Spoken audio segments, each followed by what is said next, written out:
Ayah sudah melewati beberapa fase seperti saya sampaikan tadi, dari masa fase di waktu muda, ya, kemudian menjadi seorang seniman, kemudian mengalami masa konflik Aceh yang berkepanjangan. Sebelum konflik dulu ya tadi, konflik, kemudian tsunami. Ini kan luka panjang dari konflik bersenjata sampai musibah bencana alam, kemudian rekonstruksi hingga saat ini. Menurut ayah sendiri, masa-masa Aceh yang paling parah itu di masa apa sebenarnya? Di masa konflik kah, di masa tsunami kah, atau di masa ini? Saya pikir dari dulu sampai sekarang parah, masih parah. Berbeda peristiwa. Oke. Nah, kita konflik, kita ketakutan peristiwanya. Nah, di masa perang, ya ketakutan juga. Tapi ada kematian, ada puisi-puisi tentang Aceh dalam bahaya, macam-macam. Orang tidak peduli lagi. Artinya homo homini lupus menurut Descartes itu terjadi. Manusia adalah serigala bagi manusia yang lain.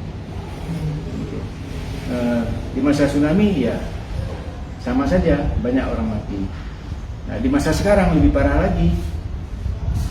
Parahnya di mana? Tidak ada peristiwa-peristiwa bersenjata segala macam, tapi orang tetap dalam kondisi cemas.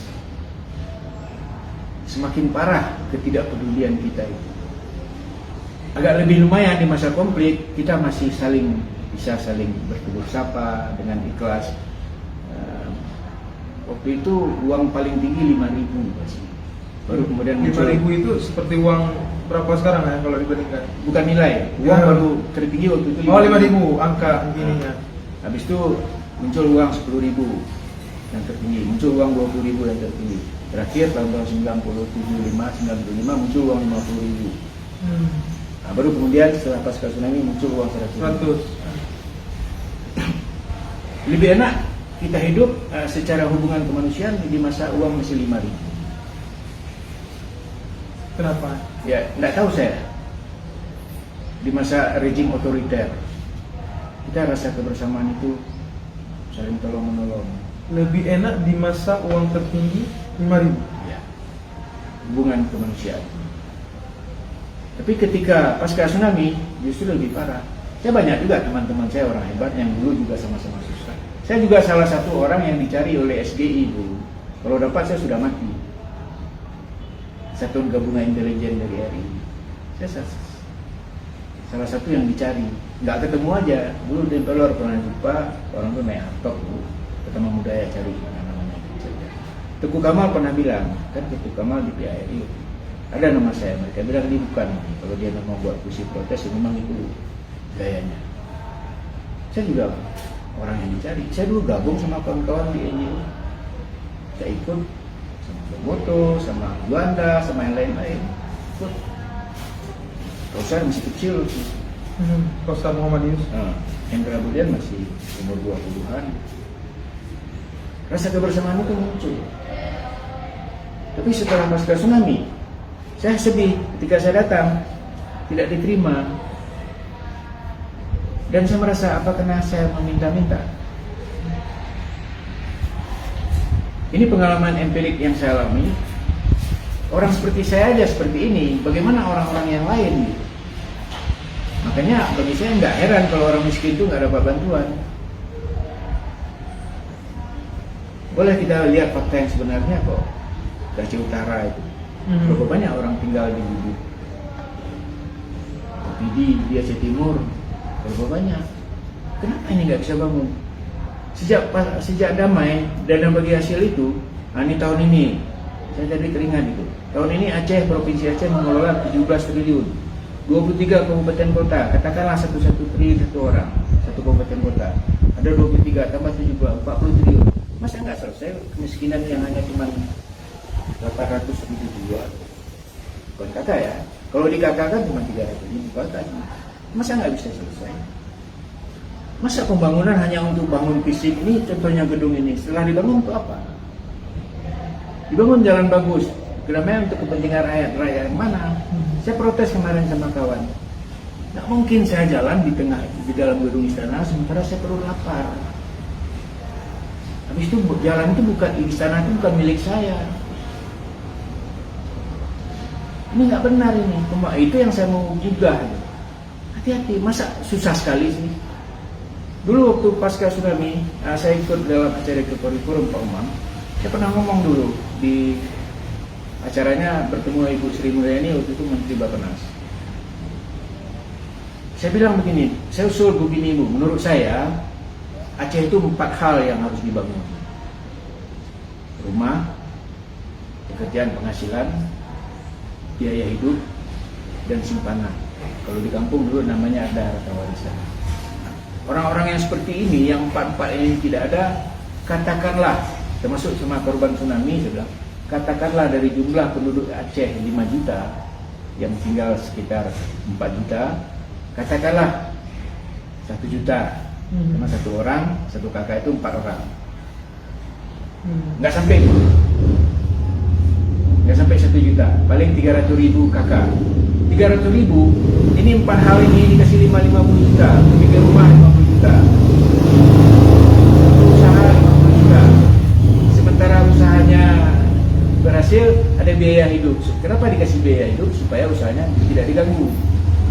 Ada simpanan, ketika ini nanti usahanya agak macet, ada dia yang bisa ambil. Nggak payah dia pergi gadaikan diri di lembaga-lembaga simpanan. BMLAK gade. Nah, BMLAK yang nama. Dan itu jangan pemerintah yang bangun, kasihkan pemerintah. Cuma berapa? Dulu Pak Jasman Ma'ruf, masih dosen di ekonomi, pernah dia hitung tuh, besar banding dananya.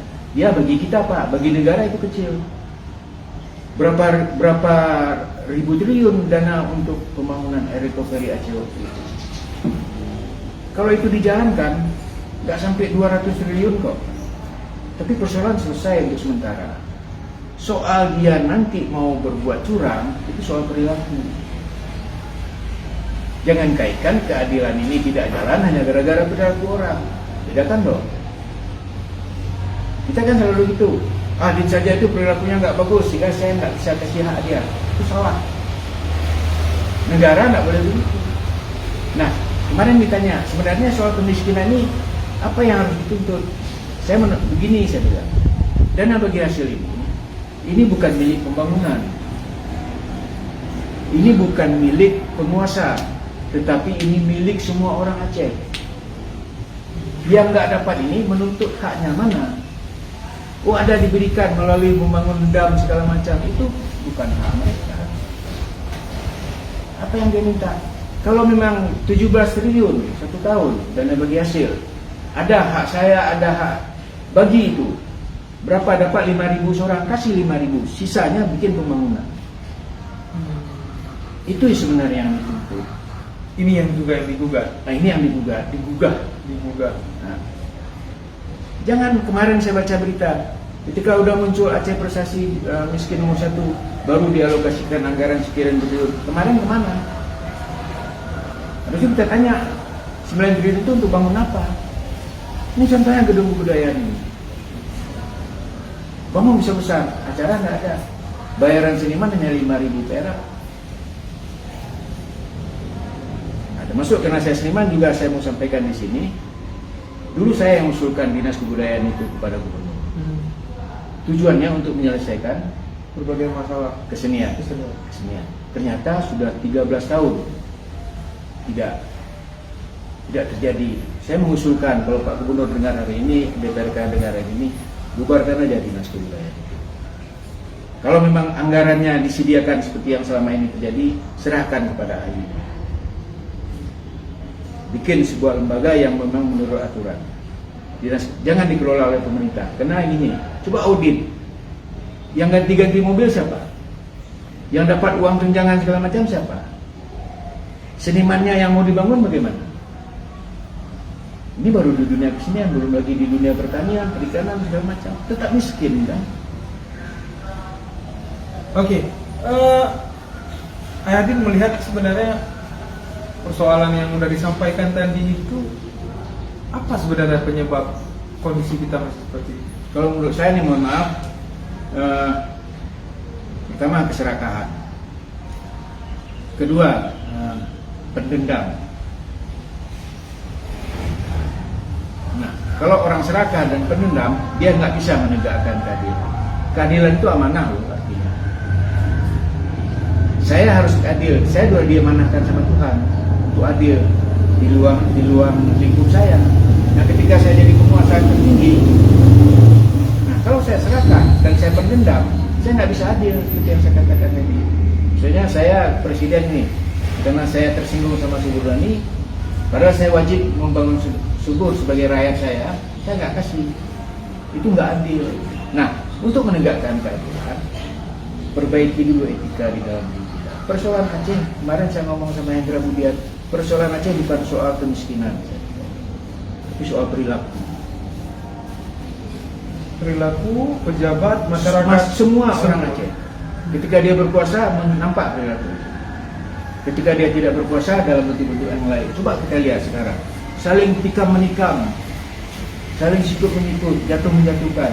Cuma tidak muncul ke publik, tidak dilaporkan ke aparat kepolisian. Nah, trias politika juga terimbas perilaku itu. Saya pernah tanya dulu sama seorang pangdam di Aceh, sudah beberapa tahun yang lalu, sudah lama juga. Saya tanya, ini kasus korupsi di Aceh kenapa nggak pernah ditangkap, Pak? Jawabannya Nggak usah saya sebutkan. baik, secara alun kita sudah mendengar bagaimana sudut pandang seorang ayah din saja yang dari dulu memang dikenal cukup bisa dibilang idealis, cukup menggelitik, mengkritik berbagai kebijakan yang beliau anggap tidak sesuai. Ya, beliau mengkritik dengan caranya sendiri, dan ciri khas itu masih terlihat sampai hari ini dalam podcast hari ini. Nah, kita udah selesai soal menggugat nih, ayah ya. Ini soal karena kita udah hampir 1 jam. Kami mau tahu juga sekarang ayah ada memproduksi karya-karya terbaru atau tidak dalam puisi? Ada, saya menulis Tetap menulis. tetap. Nah, tapi kan harus ada. Saya banyak, kemarin buku saya ada beberapa diterbitkan karena ada yang mau menerbitkan. Dan itu tidak dia kasih duit sama saya. Kalau dia kasih duit, saya nggak akan terbitkan buku. Uang itu saya gunakan untuk biaya hidup anak saya. Ini persoalan. Wahai kekuasaan, ini persoalan. Saya, kalau memang saya rakyat, mana hak saya? Ada rakyat-rakyat yang lain yang juga tidak dapat hak. Jadi lihatlah sesuatu sesuai dengan kebutuhan. Maksud saya begini, ini terkait dengan karya-karya saya. Saya tidak melihat pemerintah di Aceh ini bertanya kepada rakyat secara langsung. Hai rakyat, yang Anda butuhkan itu apa? Ya. Nggak ada. Kalaupun ada namanya musrembang, boleh tanya, boleh cek yang musrembang di kantor biji itu rakyat miskin atau bukan? Tidak. Satu hal. Satu lagi, saya mau menghimbau kepada para penguasa ini, dimanapun siapapun dia, kekuasaan apapun yang dia pegang, janganlah buat jarak. Artinya bahayalah kita kalau tinggal di dalam AC, naik mobil AC, berkantor di AC, makanan enak, kita nggak pernah tahunya panas itu. Apa salahnya misalnya kepala dinas kebudayaan seminggu sekali duduklah dia sama seniman, tanya pun masalah itu. Apa yang tidak pernah ada ya? Kenapa kita menjadi feodal yang betul-betul tidak baik? Karena nanti yang akan menderita itu kami. Anda besok ketika nggak berkekuasaan lagi, selesai. Nah, besok berganti orang yang berkuasa, masih begini juga peristiwa yang terjadi. Ini bagaimana ini?